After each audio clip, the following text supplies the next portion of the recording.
Despite its name, heart failure doesn't mean your heart is about to stop. It means it's struggling. And the impacts are felt head to toe.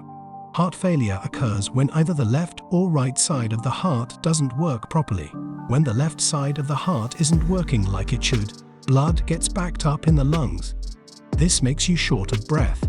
Also, not enough oxygen-rich blood is getting to the body. This causes fatigue. Because the kidneys are getting too little blood, they don't make enough urine, so fluid builds up in the body.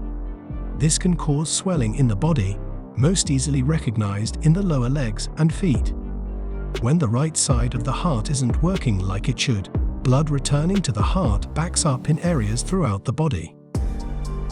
This also causes swelling in the lower legs and feet.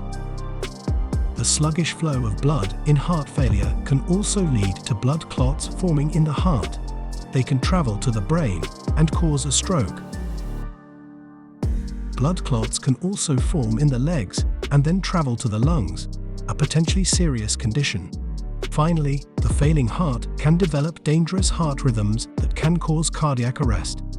Early recognition and treatment can significantly improve quality of life and outcomes.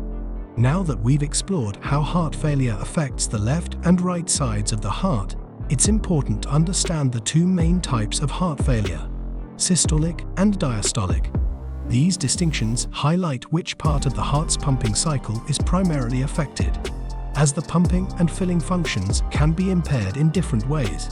In a normal heart, as seen here, all four chambers work together to pump oxygen-rich blood to the body and return oxygen-depleted blood to the lungs, keeping circulation efficient.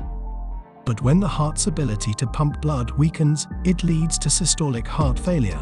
In systolic failure, there is a problem in your heart's contracting phase, or systole. With this condition, the muscles in the heart's left ventricle become thin and weak, which causes the lower half of the heart to balloon outward. The weakened muscles can't contract strongly enough to send an adequate supply of blood through the body.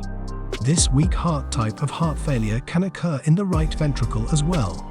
Diastolic heart failure refers to a problem in diastole, the heart's filling phase between heartbeats. It happens when your heart muscle becomes stiff and thick, which prevents the ventricle from relaxing enough to allow a normal amount of blood to enter. As with systolic heart failure, the result is a shortfall in the amount of blood delivered to the body. This stiff heart type of heart failure occurs most often in older women with high blood pressure, diabetes, or both.